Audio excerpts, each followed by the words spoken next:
आज का दूसरा टॉपिक है हमारा interest on loan calculation in the income from house property chapter.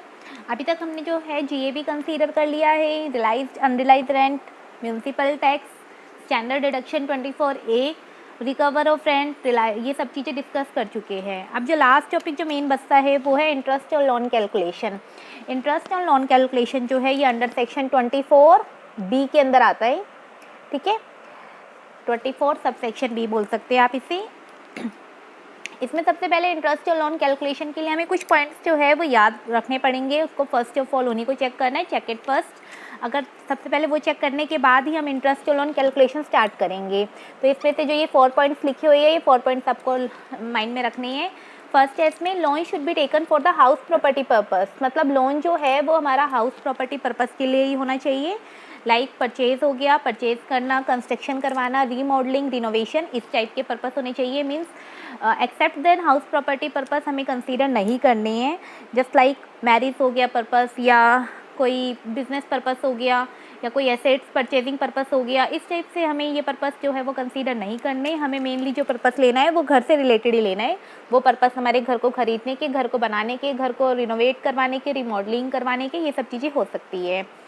Second है हमारा, जब भी हमने लोन ले लिया है उसके 3 से 5 साल के अंदर जो है purpose should be complete. In 3 to 5 years with in the period of loan taken purpose should be complete. मतलब अगर आपने कोई भी लोन टेक कर लिया है तो 3 से 5 साल के अंदर आपको वो पर्पस कंप्लीट कर लेना है। ये नहीं लोन ले लिया और 20-20 साल उसको चलाते रहेंगे, ऐसा नहीं करना है। आपका पर्पस जो है वो 3 to 5 years, maximum 3 to 5 years वो कंप्लीट हो जाना चाहिए, ठीक है। नेक्स्ट हमारे पास जो पॉइंट है वो है लोन टेकन डेट आफ्टर 31 मार्च 2000। वैसे ये कुछ बुक्स में है वो 1999 भी लिख रखा है, 1999 भी लिख रखा है। कुछ बुक्स में जो है वो डेट्स नहीं दे रखी है। तो जस्ट ऐसा माना जाता है कि लोन लिया हुआ जो टाइम पीरियड है वो 31 मार्च के बाद 2000 के बाद का होना चाहिए। कुछ बुक्स में 2002 भी लिख सकते हैं क्योंकि अब 2022 चल रहा है, या 2001 भी हो सकता है। मतलब 20 साल पहले वाला लोन नहीं होना चाहिए, अप्रॉक्स 20 साल के बाद वाला ही लोन होना चाहिए। हमें बहुत पुराने वाले लोन कंसीडर नहीं करने हैं। चाहे उनका इंटरेस्ट जा रहा है चाहे नहीं जा रहा है, उनसे हमें मतलब नहीं है, उनकी हमें डिडक्शन नहीं मिलेगी। और नेक्स्ट जो पॉइंट है वो है हमारे पास loan taken as interest basis and in valid manner. Means आपने लोन जो है वो सच में इंटरेस्ट के ऊपर ही लिया हुआ हो। ये नहीं किसी से आपने सिर्फ उधार ले लिया था और वो आपसे रिश्तेदार के नाते किसी कारण से इंटरेस्ट तो लेता ही नहीं है और आप गवर्नमेंट से छूट की मांग कर रहे हो कि हमें इंटरेस्ट की छूट चाहिए, इंटरेस्ट की छूट चाहिए। ऐसा नहीं हो सकता है। जो इंटरेस्ट बेसिस भी होना चाहिए और वैलिड मैनर भी होना चाहिए, मतलब प्रॉपर तरीके से आपको इंटरेस्ट की छूट लेनी है। ये सब चीज़ चेक करने के बाद हमें इंटरेस्ट और लोन की कैलकुलेशन में कुछ पॉइंट्स याद रखने पड़ते हैं। ये हमने कर लिए, ठीक है। अब कैलकुलेशन से पहले के पॉइंट थे कि कैलकुलेशन करने से पहले हमें माइंड में क्या क्या रखना है। अब कैलकुलेशन स्टार्टिंग करते वक्त हमें माइंड में क्या क्या रखना है, उसके बाद स्टेप शुरू होते हैं, कैलकुलेशन शुरू होती है। तो सबसे पहले एक एग्जाम्पल से हमारे पास क्या क्या होना चाहिए उससे हम देखेंगे। हमारे पास लोन टेकन डेट,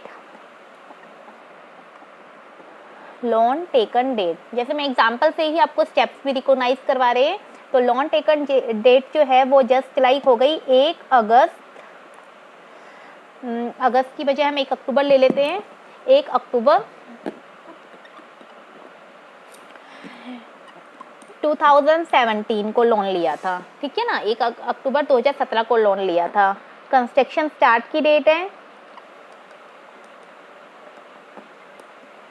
इसको प्लीज़ सीक्वेंस में ही पढ़िएगा। मतलब जब हम स्टेप्स करेंगे वो स्टेप सीक्वेंस में फॉलो होंगे, तो आपको पहले सारी इन्फॉर्मेशन कलेक्ट कर लेनी है। यही हमारा प्रैक्टिकल पोर्शन भी है एक तरीके से। तो कंस्ट्रक्शन स्टार्ट जो हो रहा था वो पहले से स्टार्ट हो रहा था, वो 1 जनवरी 2017 से शुरू हो गया था। तो लगभग 6 महीने 9 महीने मुझे लोन की ज़रूरत नहीं पड़ी। तो उसके बाद हमने जो है वो लोन टेक कर लिया था, ठीक है। कंस्ट्रक्शन फिनिश की डेट जो है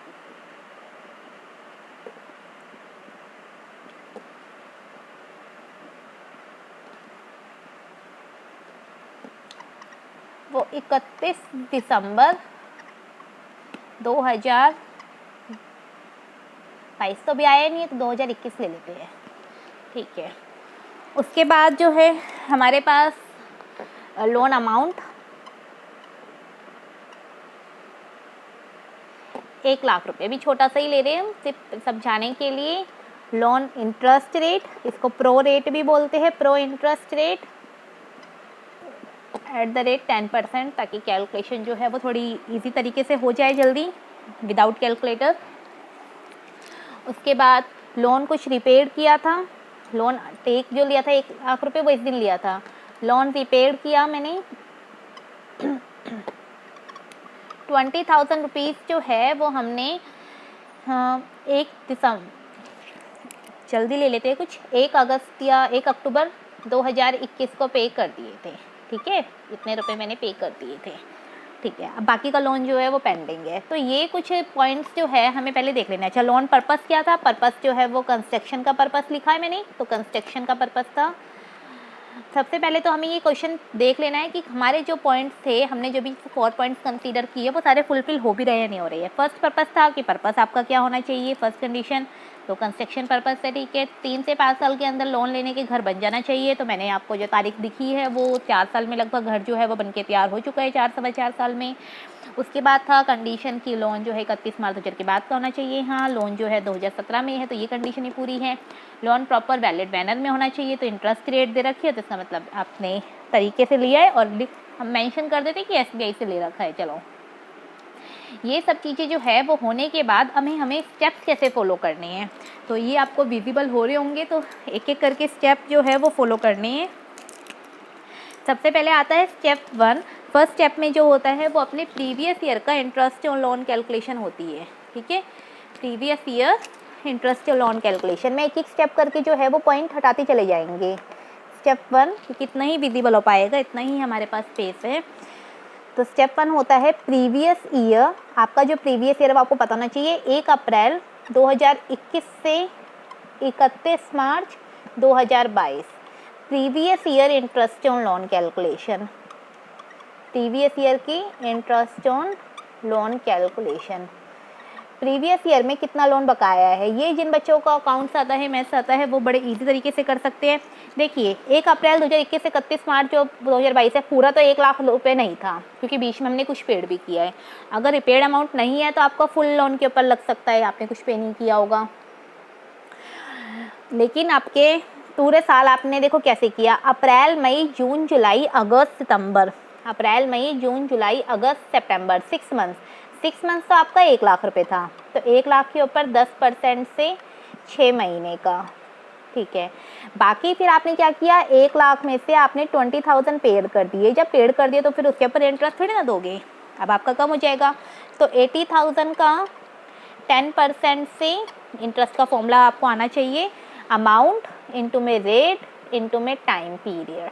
मंथ्स में है तो फिर बटे 12, और ईयर में है तो कोई दिक्कत नहीं है, रेट बाय 100 होता है, ठीक है। और ये लोन अमाउंट है, LA मतलब लोन अमाउंट, तो 6 महीने का ही मैंने जान पूछ के अक्टूबर लिया था ताकि 6 मंथ की कैलकुलेशन ईजी हो जाए। थोड़ा 5, 4 इनमें सब थोड़ी प्रॉब्लम रहती है। तो आपको क्या है, अगर आपका पूरे साल लोन सेम अमाउंट पे रहा है, आपने कुछ रिपेड नहीं किया, तो सीधा लगा देते 1 लाख का 10% 1 साल का पूरा आ जाता। लेकिन आपने क्या किया है, टुकड़ों में कुछ पे किया है, रिपेड किया है। तो प्रीवियस ईयर में अगर आपने प्रीवियस ईयर से पहले ही सारा पेड कर दिया था, तो इसका 0 इंटरेस्ट भी हो सकता था। यस, 0 भी हो सकता है। अगर मैं इसी तारीख को जो है वो अपना लोन रिपेड अमाउंट 1 अक्टूबर 2020 कर दूं, तो वो तो पहले ही आ चुका होगा ना, तो आपने सारा का सारा पैसा जो है वो चुका दिया, तो आपका इस साल का इंटरेस्ट लोन 0 होता। लेकिन मैंने जो है तारीख इस तरीके से रखा है ताकि आपका कुछ अमाउंट आए। तो 5,000 प्लस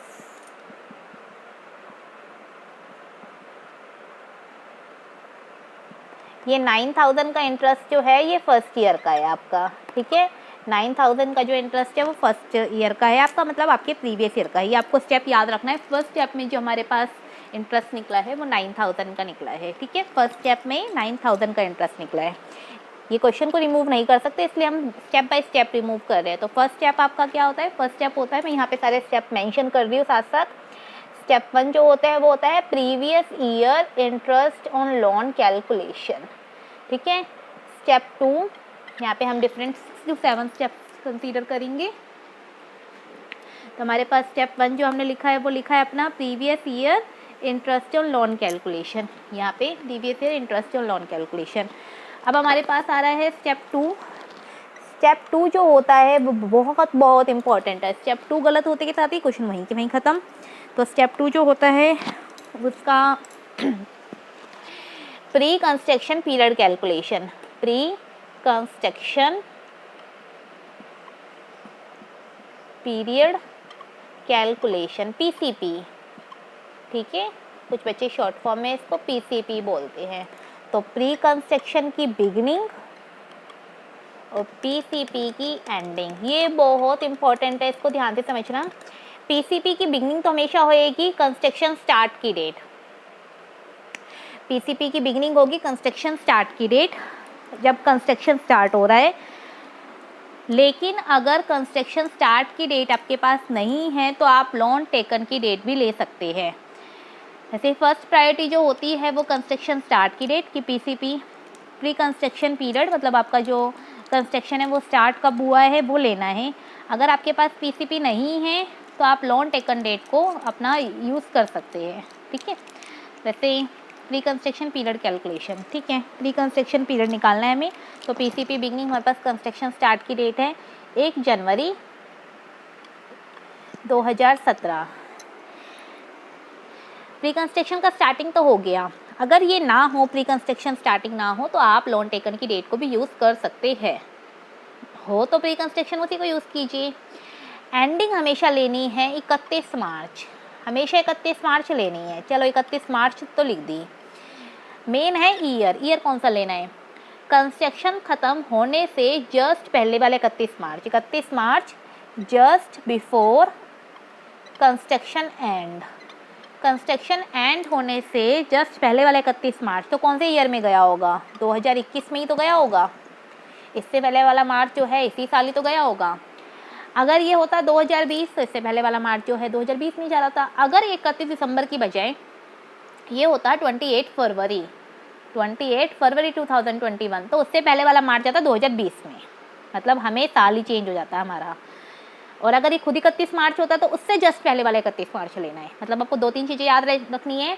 जस्ट पहले वाला 31 मार्च लेना है। जस्ट पहले वाला चाहे 1 दिन पहले गया हो, चाहे 1 महीने पहले गया हो, चाहे 1 साल पहले गया हो, जस्ट पहले वाला 31 मार्च लेना है। तो अब हमें जो है इसके जो है पीसीपी पीरियड निकाल लेना है। अब पीसीपी पीरियड कितना आ गया, ये 17-18 के, जनवरी फरवरी मार्च 3 महीने, 18-19 के 12 महीने, 19-20 के 12 महीने, 20-21 के 12 महीने, 12-12-24-25 36 और 37-38 39, 39 मंथ्स जो है वो पीसीपी पीरियड है हमारा, ठीक है। 39 मंथ्स जो है वो पीसीपी पीरियड है। तो थोड़ी 39 मंथ्स की कैलकुलेशन थोड़ी टिपिकल सी लग रही है, तो हम इसको 1 जनवरी की बजाय 1 अप्रैल 2017 कर दें क्या, ठीक है। तो थोड़ा ईयर्स का सही हो जाएगा। तो 1 अप्रैल 2017 है तो 17 से 18 पूरा 1 साल, 1 अप्रैल 2017 से 18, ठीक है। 18 से 19, 19 से 20, 20 से, तो ये हमारे पास हो गए 4 ईयर्स। सीधी सी बात है 4 ईयर्स, थोड़ी कैलकुलेशन सही हो जाएगी। अच्छा 17 से 18 भी हमने 3 महीने लिए थे और 18, अच्छा 17 के तो 3 महीने थे, उसके बाद 17 से 18 वाले मतलब 16 से 17 वाले 3 महीने थे। वो जो मैंने 3 महीने यहाँ लिखे थे वो 16 से 17 वाले 3 महीने थे। तो वो टाइम पीरियड 39 नहीं और भी ज़्यादा बन रहा था हमारा, 48 + 3 51 मंथ बन रहा था, तो वो तो बहुत ज़्यादा हो गया था। तो हमारे पास मैंने फुल ईयर्स के ले लिए, ठीक है। तो पीसीपी का इसका सेकेंड स्टेप होता है PCP calculation, pre construction period calculation. Beginning construction start की डेट लेनी है और एंडिंग कंस्ट्रक्शन ख़त्म होने से जस्ट पहले वाली 31 मार्च को लेनी है, ठीक है। सेकेंड स्टेप हो गया हमारा पीसीपी पीरियड कैलकुलेशन का। उसके बाद हमारे पास जो आता है पॉइंट वो आता है third step, step third PCP interest calculation, PCP interest calculation. यहाँ पे हमेशा फुल अमाउंट लेनी है, इंटू में रेट, इंटू में पीसीपी पीरियड। तो मेरे पास जो फुल अमाउंट है वो 1 लाख रुपए है, मेरे पास रेट जो है वो 10% और पीसीपी पीरियड आया था 4 ईयर्स का, ठीक है। मंथ्स में हो तो बटे 12, मैंने जानबूझ के इसको कन्वर्ट कर लिया है। तो हमारे पास ये हो गए 40,000 रुपीज़। तो थर्ड स्टेप क्या होता है हमारे पास, स्टेप थर्ड होता है पीसीपी इंटरेस्ट कैलकुलेशन। ठीक है, इजी सा स्टेप है, 3 स्टेप हो गए। फर्स्ट में फर्स्ट ईयर का इंटरेस्ट अपना प्रीवियस ईयर का, सेकंड में प्री कंस्ट्रक्शन पीरियड गलत होते के साथ ही क्वेश्चन खत्म हो जाएगा। Third step PCP interest calculation. Fourth step होता है इस पीसीपी इंटरेस्ट को डिवाइड बाय 5, डिवाइड बाय 5 मतलब 5 सालों में बांट रहे हो आप इसको। तो पीसीपी इंटरेस्ट जो आया था मेरे पास 40,000 आया था, इसको 5 से डिवाइड करोगे तो हर साल का इंटरेस्ट जो आएगा वो 8,000 रुपये आएगा एनुअली। ठीक है, तो इसका फोर्थ स्टेप जो होता है वो होता है पीसीपी इंटरेस्ट डिवाइड बाय 5। इसका मतलब आप इसको 5 सालों में डिवाइड कर रहे हो। उसके बाद नेक्स्ट स्टेप होता है हमारे पास, इसको आपको अपने साल को लाई करवाना है। स्टेप फिफ्थ, लाई पीसीपी इंटरेस्ट अमंग 5 ईयर्स। वो 5 साल शुरू कहाँ से करने हैं, अब सबसे इम्पोर्टेंट जो पीसीपी का एंडिंग हुआ था ना, जो पीसीपी का एंडिंग डेट हुई थी, एंडिंग डेट थी 31 मार्च 2021 थी, उससे जस्ट आने वाले 5 साल। तो उससे जस्ट हमारे पास 31 मार्च 2021 था एंडिंग वाली, ठीक है ना, हमेशा 31 मार्च से होगी, आपको साल ध्यान रखना है। तो उससे आने वाले 5 साल होंगे 21-22, 22-23, 23-24, 24-25, 25-26। हर साल आपने वो पैसे लिख दीजिए जो भी आपने डिवाइड किए थे, 8,000 8,000। तो आपको अपने साल कहीं भी दिख सकता है, मेरे को मेरा साल दिख गया 21-22, आपको अपने वाला प्रीवियस ईयर जो है वो कैलकुलेट करना है, वो वाला चेक करना है। तो फर्स्ट स्टेप फिफ्थ होता है आपका पीसीपी इंटरेस्ट लाई अमंग 5 ईयर्स। तो 5 ईयर्स में जो आपका प्रीवियस ईयर होना चाहिए। अच्छा, कुछ बच्चों के क्वेश्चन है कि यहाँ पे अगर 2017 होता तो 17 18, 18 19, 19 20, 20 21, 21 22 तब भी आपको 5 साल मिल जाता। अगर यहाँ पे 15 या 16 होता तो आपके 5 साल आपको मिलता ही नहीं। तो जिन बच्चों का माइंड थोड़ा शार्प है वो ये सोच सकते हैं कि 5 साल में हमारा ईयर कब आना चाहिए और कब नहीं आ रहा होगा। तो नहीं आ रहा होगा तो हमें ये सारे स्टेप्स करने की जरूरत ही नहीं है, हमें पीसीपी कैलकुलेशन में पता चल जाएगा कि हमारे साल तक वो इंटरेस्ट जाएगा भी या नहीं जाएगा। फॉर एग्जांपल के लिए जिन बच्चों का प्रीवियस ईयर जो इस साल 21-22 है, अगर यहाँ पे 16 लिखा हुआ है तो 16 17, 17 18, 18 19, 19 20, 20 21, 20 21 पे आपके 5 साल खत्म हो लेंगे, आपका साल 21-22 आएगा ही नहीं। तो आपको पीसीपी ना तो इंटरेस्ट निकालने की जरूरत है, ना उसको 5 से डिवाइड करने की जरूरत है, ना ही उसके ईयर्स कैलकुलेशन करने की जरूरत है। तो ठीक है ना, अपना साल लाई कर देगा। इसके लिए आपको माइंड में एक पर्टिकुलर 5 साल बना के देख लेने हैं। अब क्या करना है अपना स्टेप 6 में आपको जो आपका फर्स्ट स्टेप था वो और जो आपका 5th स्टेप है वो, इन सब के इंटरेस्ट को जोड़ लेना है। तो 9,000 और 8,000 ये आ गए आपके 17,000 इंटरेस्ट, दोनों अपने अपने साल के हो गए ना। तो 6 स्टेप में होता है इंटरेस्ट ऑन लोन का ऐड। कौन कौन से इंटरेस्ट ऑन लोन का ऐड, फर्स्ट और 5th स्टेप के लोन का ऐड, इंटरेस्ट ऑन लोन का ऐड कर लेना, 17,000 हो गए। और नेक्स्ट स्टेप होता है हमारे पास स्टेप नंबर 6। अगर आपका पर्पस जो था स्टेप नंबर 6 में, स्टेप नंबर 7 आपको कंपेयर करना है, compare interest on loan. 6 step के बाद 7 स्टेप है आपके पास कंपेयरिंग इंटरेस्ट। तो आपका जो एक्चुअल अमाउंट था वो 17,000 है और कंपेयर करना है आपको 2 लाख से। अगर आपका पर्पस जो है वो लार्ज पर्पस है तो 2 लाख तक का इंटरेस्ट आप घटा सकते हो अपने 1 साल में, पूरे घर का मिला के, सारे घरों का मिला के, पूरे साल का मिला के, मतलब एक ओनर की तरह 2 लाख तक की छूट होती है। लेकिन अगर घर सेल्फ ऑक्यूपाइड है तो 30,000 तक की होती है और स्मॉल पर्पस के लिए भी 30,000 इंटरेस्ट लोन की छूट होती है।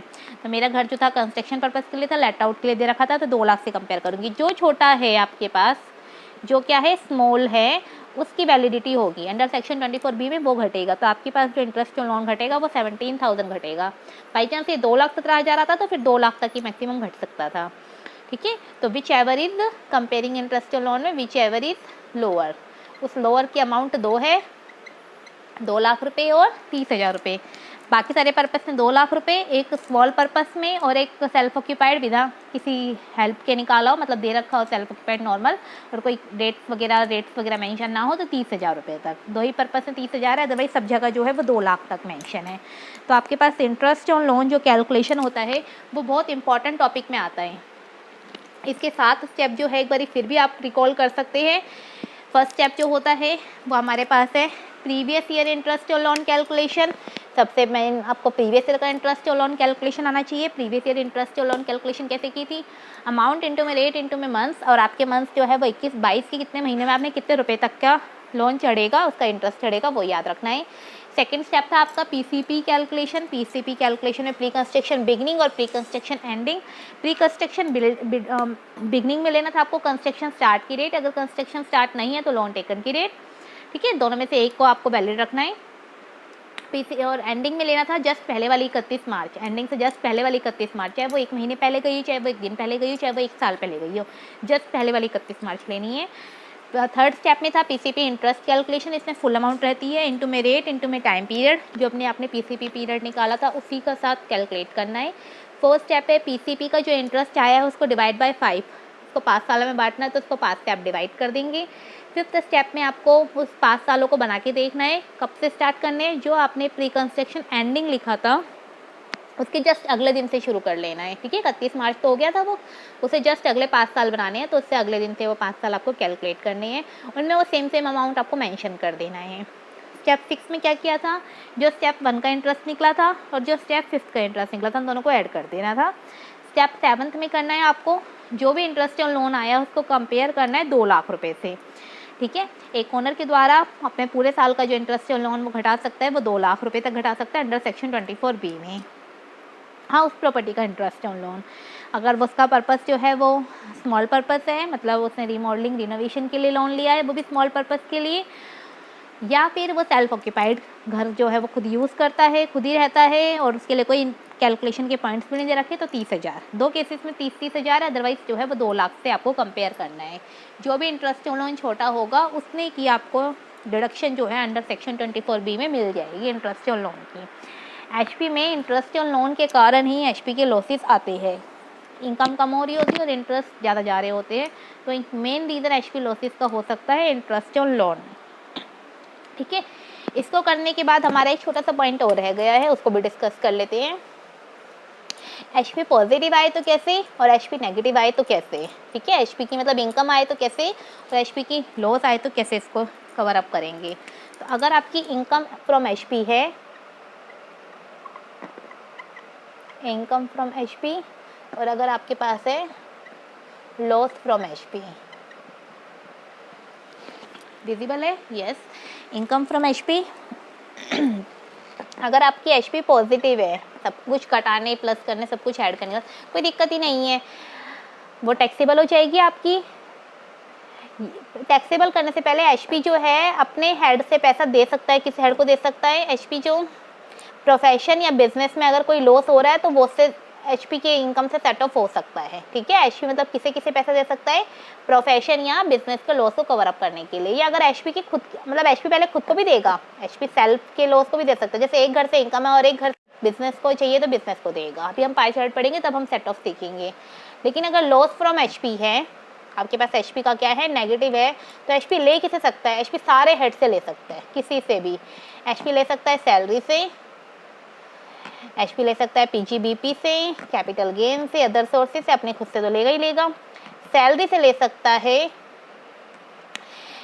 मतलब सभी हेड को मिला के ले सकता है 2 लाख रुपए तक का ही लॉस, 2 लाख रुपए तक का ही कवर कर सकता है।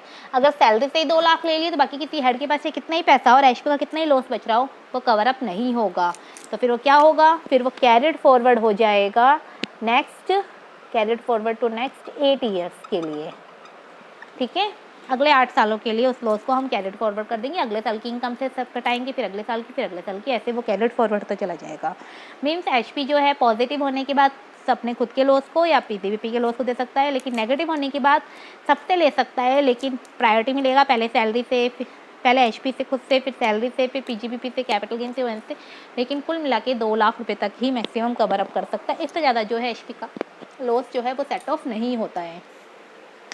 इन पॉइंट्स को पढ़ने के बाद हमारे एचपी के मैक्सिमम टू मैक्सिमम रूल्स जो है वो कंप्लीट हो जाते हैं। हम किसी बुक को प्रेफर करके उसके क्वेश्चन स्टार्ट कर सकते हैं। अभी के लिए सिर्फ अभी आप इतना ही इसको लर्न कीजिए, ठीक है। इसके एक बारी सारे रूल्स जो है वो गो थ्रू कर लीजिए ताकि आपको जब क्वेश्चन करो वो सारे रूल्स आपके माइंड में क्लियर कट हो एक तरीके से, ठीक है। Thank you so much.